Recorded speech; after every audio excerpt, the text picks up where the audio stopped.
Se dice que la Biblia etíope es la más antigua. De hecho, la copia más antigua de la Biblia etíope, que es completa en términos de una copia del Génesis y el Apocalipsis, data del siglo XIV. Durante más de 1500 años, una Biblia permaneció oculta en un monasterio etíope, intacta por el resto del mundo. En su interior se encuentra una historia posterior a la resurrección que falta en todos los demás evangelios que la mayoría de la gente conoce. No fue prohibida, debatida ni borrada públicamente. Simplemente se dejó allí. Este es un raro manuscrito de la Biblia ortodoxa etíope, escrito a mano en la lengua sagrada de Etiopía, el Lurgical, y una vez que se ve lo que este libro preservó, la historia del cristianismo primitivo comienza a parecer mucho menos definitiva. El antiguo evangelio etíope oculto en las montañas, en el extremo norte de Etiopía. El terreno comienza a elevarse formando largas crestas y colinas escarpadas.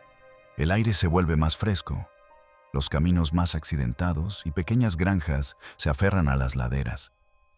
A poca distancia al este de la ciudad de Adwa, en una de estas colinas, se encuentra un complejo de piedra que ha permanecido en pie durante más de 1000 años. Este es el monasterio de Abagarama, hogar de uno de los evangelios más sorprendentes del mundo. Los monjes rezan diariamente en antiguas iglesias de piedra, mientras que a pocos pasos un antiguo evangelio reposa tras gruesos muros, envuelto, cerrado y custodiado. La zona de Adwa se encuentra a poco más de 1800 metros sobre el nivel del mar. Las colinas que rodean el pueblo se extienden hacia la meseta de Tigra.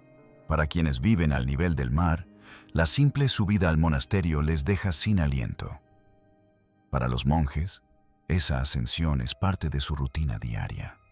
Viven en un lugar que parece alejado del mundo exterior y esa distancia les ha ayudado a proteger sus tesoros. La tradición local cuenta que el monasterio fue fundado en el siglo VI por Abagarima, uno de los 9 santos que llegaron del Mediterráneo oriental para predicar en el antiguo reino de Aksum. Según los relatos, era un hombre santo con poderes curativos, de familia real, que se estableció en estas colinas. Él y los demás misioneros contribuyeron a convertir Aksum en un fuerte reino cristiano con sus propias iglesias, clero y libros sagrados. En esta versión de la historia, Abagarima no solo fundó un monasterio, sino que también dejó un libro de evangelios que perduraría más allá de reyes, invasiones e imperios. Ese libro es lo que hoy se conoce como los Evangelios de Germa. El nombre suena como si se tratara de un solo volumen, pero en realidad se refiere a un pequeño grupo de manuscritos evangélicos estrechamente relacionados. Hoy en día, 3 libros manuscritos de este monasterio pertenecen a la misma familia. 2 antiguos códices evangélicos y uno posterior de la época medieval. Los 2 volúmenes más antiguos se conocen como Gara I y Gara II. Cada uno es un grueso bloque de páginas escritas a mano en gaés, la antigua lengua eclesiástica de Etiopía. Cada uno contiene los 4 evangelios estándar: Mateo, Marcos, Lucas y Juan. Cada página está escrita en pergamino, que es piel animal raspada, pulida y cortada en hojas. En este caso, el pergamino proviene de cabras. Las páginas son gruesas y ligeramente amarillentas, con un lado liso y otro rugoso. Los libros estaban originalmente encuadernados con tapas de madera y cubiertas de metal ricas, un estilo conocido como encuadernación de tesoro. Estas cubiertas suelen incluir plata u otros metales, y a veces llevan pequeñas cruces o diseños grabados. No están ahí solo para proteger las páginas. Transmiten un mensaje claro. Se trata de un objeto digno de respeto, no solo de una herramienta de lectura. Durante mucho tiempo, fuera de Etiopía, la gente prácticamente desconocía la antigüedad real de estos libros.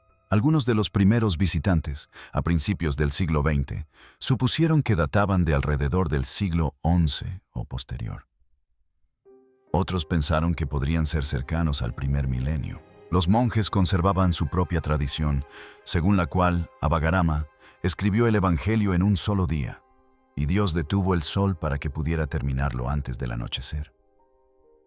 Parecía una leyenda imposible de comprobar. Eso cambió cuando finalmente se permitió a los investigadores llevar pequeños fragmentos de pergamino suelto a un laboratorio en Oxford para su datación por radiocarbono. Los resultados sorprendieron a casi todos. Una muestra tomada de una página ilustrada de Germa II apuntó a una fecha entre principios del siglo IV y mediados del siglo VI. Otra muestra de una página decorada diferente se situó entre principios del siglo V y mediados del siglo VII. Trabajos posteriores respaldaron un rango similar. En resumen, los manuscritos se sitúan ahora entre finales del siglo V y principios del siglo VII.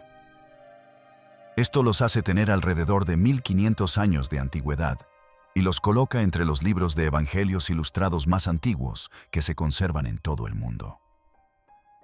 Debido a esta datación, estos manuscritos podrían ser varios siglos más antiguos que famosos libros de evangelios occidentales, como el libro de Duro o los evangelios de Lindisfarne. Demuestran que el arte de los libros cristianos ya era fuerte en el mundo etíope y oxomita en una época en que algunas partes de Europa aún lidiaban con la desintegración del Imperio Romano. Los evangelios de Germa no son copias de libros europeos.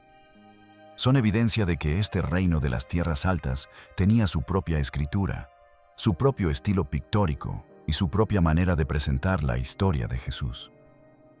El interior de los libros es aún más sorprendente. Germa I comienza con una larga serie de páginas decoradas conocidas como tablas canónicas.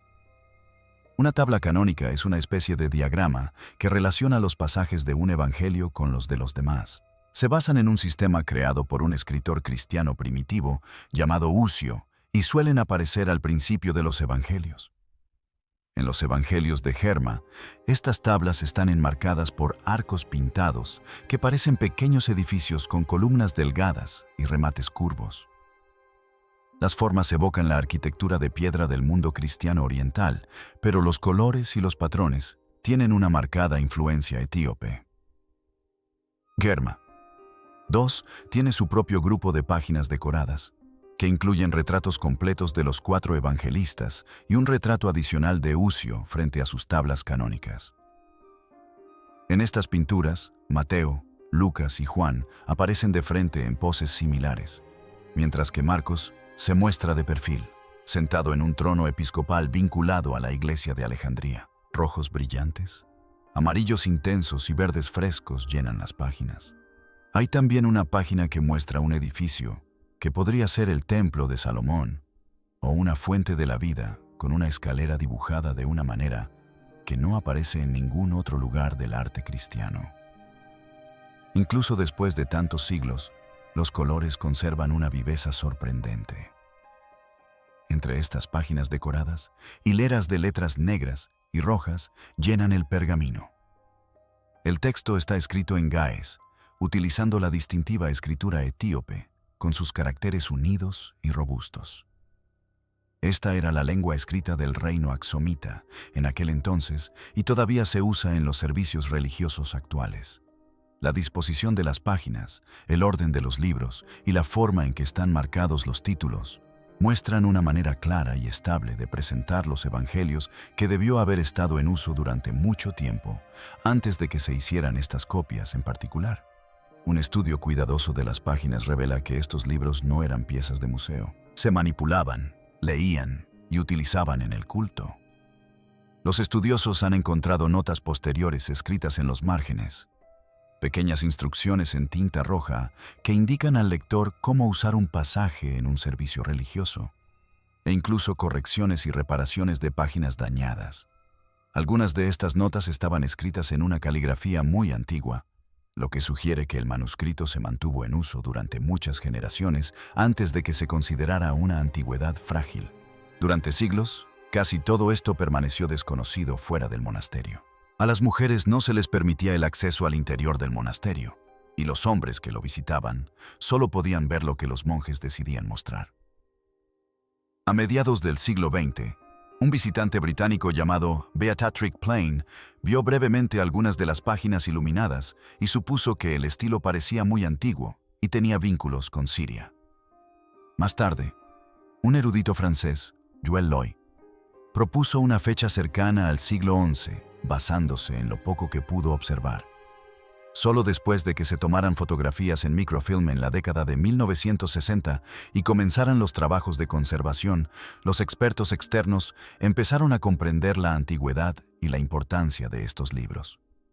En la década de 2000, el Fondo del Patrimonio Etíope ayudó a impulsar un importante proyecto de conservación en Abaima. Conservadores como Lester Capon y Markwin Stanley viajaron al monasterio y trabajaron en condiciones muy precarias.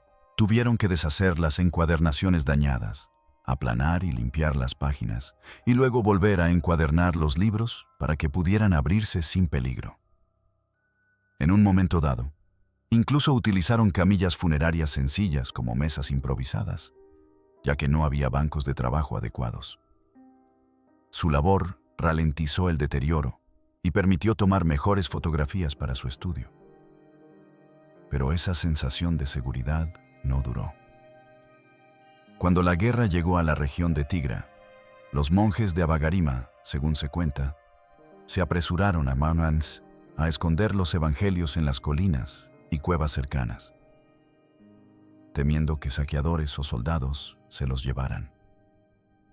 Y este único conjunto de libros es solo una pequeña parte de lo que se guardaba en esas iglesias y monasterios de las tierras altas. Para comprender realmente por qué este evangelio es tan importante, conviene alejarse de esta colina y observar la Biblia etíope, mucho más extensa, que se desarrolló a su alrededor. Cómo Etiopía construyó una Biblia diferente. Cuando la mayoría de la gente habla de la Biblia, suele pensar en el mismo conjunto de libros. En muchas iglesias, la Biblia significa 66 libros para la mayoría de los protestantes o 73 para los católicos romanos. Hay un Antiguo Testamento y un Nuevo Testamento, y se percibe como algo fijo y cerrado. En Etiopía, esta visión básica es diferente. La Biblia utilizada por la Iglesia Ortodoxa Etíope Tewahedo es más extensa, más antigua en algunas de sus versiones y se basa en una selección distinta de lo que se considera texto sagrado. En la tradición etíope, el canon principal se describe a menudo como compuesto por 81 libros, 46 del Antiguo Testamento y 35 del Nuevo. Además, existe un grupo más amplio de libros eclesiásticos adicionales que complementan el canon principal, como la ley eclesiástica y los textos de enseñanza que aún influyen en el culto y la práctica. En resumen, es un mundo bíblico con más libros de los que muchos están acostumbrados. El Antiguo Testamento es donde la diferencia se hace más evidente. Junto a libros conocidos como el Génesis, el Éxodo y los Salmos, la Biblia etíope conserva varias obras antiguas que se omitieron en la mayoría de las Biblias occidentales. Una de las más famosas es el libro de Enoc. Esta es una extensa obra judía que narra la caída de ángeles del cielo, la aparición de gigantes en la tierra, viajes a través de las distintas capas celestes y escenas del juicio final. El texto completo se conserva únicamente en lengua GCT, en manuscritos etíopes, aunque partes del mismo existieron en hebreo, arameo y griego. El libro de Enoc tuvo gran importancia para algunos de los primeros escritores cristianos. Incluso se cita un fragmento en la carta de Judas del Nuevo Testamento, pero posteriormente, los líderes de la Iglesia Occidental decidieron no incluirlo en sus Biblias oficiales.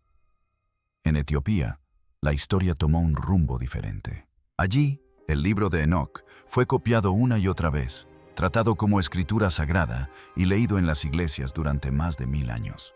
Por ello, quienes deseen estudiar este libro hoy en día dependen en gran medida de copias etíopes.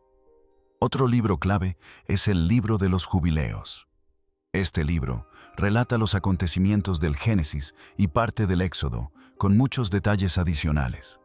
Divide la historia humana en bloques de 49 años, llamados jubileos, y ofrece una visión mucho más estricta de la ley, la observancia del sábado, las normas de pureza e incluso la forma en que se mide el tiempo. La mayor parte del texto completo del Libro de los Jubileos también se conserva en gaélico, gracias a la Iglesia etíope. Fuera de Etiopía, suele considerarse una obra adicional o apócrifa. También existen los libros llamados Macabón, a veces apodados los Macabeos etíopes. El nombre suena familiar, pero no son los mismos que los Macabeos griegos que se encuentran en las Biblias católicas y ortodoxas orientales. Los 3 libros Macabeos narran historias de personas que se oponen a la idolatría. Se enfrentan a gobernantes crueles y permanecen fieles a Dios en medio de la presión y las amenazas. Su enfoque no está en una conocida revuelta judía, sino en ejemplos morales, valentía y fe en tiempos de prueba. El Antiguo Testamento también incluye obras prácticamente desconocidas para muchos feligreses de otros lugares, como el libro de las paralelas de Jeremías, que añade relatos relacionados con el profeta Jeremías y otros escritos sobre sabiduría, historia y culto. Si bien las distintas listas del canon etíope a veces organizan estos libros de maneras ligeramente diferentes, la idea principal es clara. Etiopía conservaba un amplio repertorio de escritos judíos antiguos y cristianos primitivos, tratándolos como parte de la misma biblioteca sagrada, no como lecturas secundarias. El Nuevo Testamento utilizado en las Biblias etíopes impresas contiene los mismos 27 libros que la mayoría conoce: los 4 Evangelios, los Hechos de los Apóstoles, las Cartas y el Apocalipsis. En este contexto, la tradición etíope también utiliza varios libros de leyes y enseñanzas eclesiásticas. Entre ellos se incluyen 4 obras conocidas como el Cenotus, 2 libros del Pacto, una colección llamada Clemente Etíope y un texto conocido como Dascalia. Estos libros establecen normas para obispos y sacerdotes, consejos sobre el culto y guía para la vida cristiana diaria. Funcionan casi como un manual de la Iglesia primitiva que complementa el Nuevo Testamento. Todo esto está escrito en gaélico escocés, GS. Las primeras traducciones de libros bíblicos al gaélico escocés datan al menos del siglo V o VI, lo que la convierte en una de las tradiciones de traducción bíblica continuas más antiguas del mundo. Debido a que las traducciones al gaélico escocés se realizaron tempranamente, a veces presentan una forma del texto anterior a las copias griegas o latinas que posteriormente se convirtieron en estándar en Europa. Esa es una de las principales razones por las que los estudiosos se interesan tanto por los manuscritos etíopes. Al comparar una versión Geseta con una versión posterior en griego o latín y observar una diferencia, esta puede indicar una forma más antigua de narrar la historia o un detalle distinto que se omitió en otra parte. La tinta utilizada para escribir estos libros solía estar hecha de hollín, mezclado con líquidos como agua y goma de acacia, y a veces con otros materiales naturales. El texto generalmente se escribe con tinta negra, con los títulos, nombres y palabras sagradas resaltados en rojo. Copiar un libro no se consideraba un simple trabajo de oficina. En muchos monasterios, los escribas se formaban durante años para aprender la escritura y la maquetación. Algunos relatos describen cómo ayunaban u oraban durante el trabajo. Cada trazo de la pluma se consideraba tanto un acto de escritura como de devoción. Incluso hoy en día, proyectos en lugares como Addis Abeba siguen enseñando a la gente a fabricar pergamino, moler tinta y copiar los textos de guía a mano, manteniendo viva esta tradición en el siglo XXI. Una vez que se ve cuánto material adicional aún se conserva en esta tradición, surge una pregunta más clara. Si Etiopía preservó tantos libros y lecturas antiguas, ¿qué pasó con algunas de las historias sobre lo que Jesús dijo e hizo después de resucitar de entre los muertos que la mayoría de la gente nunca escucha? Las historias de la resurrección, Etiopía las preservó. La mayoría de la gente escucha la historia de la Pascua en una versión muy corta. Las mujeres van a la tumba, la encuentran vacía, escuchan que Jesús ha resucitado y antes de que se den cuenta, la historia termina. El evangelio más corto, el evangelio de Marcos, es el que realmente lleva esto al límite. En las copias griegas más antiguas de Marcos, que tenemos grandes libros manuscritos llamados Codex Vaticanis y Codex Catticus del siglo IV. La historia termina en el capítulo 16. 8. Se les dice a las mujeres que se lo cuenten a los discípulos, pero huyen aterrorizadas y no dicen nada a nadie. Las copias griegas posteriores presentan una versión diferente. En muchas de ellas, después de esa huida temerosa de la tumba, hay un final más extenso, del versículo 9 al 20. En ese final, Jesús se aparece a María Magdalena, luego a 2 seguidores en el camino y finalmente al grupo de discípulos. Les habla de predicar al mundo entero acerca de la fe y la incredulidad y de las señales que acompañarán a quienes confíen en Él. El mismo capítulo en otros manuscritos antiguos también tiene un final mucho más breve, solo unas pocas líneas que dicen que las mujeres finalmente se lo contaron a los discípulos y que el mensaje de salvación se extendió. Esta división ha intrigado a la gente durante mucho tiempo. Algunos investigadores creen que Marcos pretendía detenerse en el miedo y el silencio para dejar un final abierto y contundente. Otros piensan que se perdió una última página y que los cristianos posteriores intentaron llenar el vacío, añadiendo lo que sabían de otros evangelios y de la doctrina de la Iglesia. De cualquier manera, la pregunta sigue en el aire. ¿Qué leyeron realmente los primeros cristianos al llegar al final de Marcos? Cuando los eruditos comenzaron a examinar detenidamente las copias etíopes del Nuevo Testamento, el panorama se volvió aún más interesante. El Evangelio de Marcos fue traducido al gaélico hace muchos siglos a partir de fuentes griegas que ya se utilizaban cuando el cristianismo aún era joven en esa región. Cuando los expertos modernos examinaron los manuscritos de Gais, incluyendo copias muy antiguas estudiadas en detalle a finales del siglo XX y principios del XXI, descubrieron algo sorprendente. Todas las copias etíopes completas de Marcos que pudieron consultar continúan más allá del versículo 8 e incluyen el final más extenso, donde Jesús se aparece a sus seguidores. En docenas de esos manuscritos, la historia no pasa directamente del miedo en la tumba al final extenso. Las mujeres huyen en el versículo 8. Luego viene el resumen más breve que dice que el mensaje comenzó a difundirse. Y solo después de eso se encuentra el final completo y más extenso con las apariciones y el envío de los discípulos.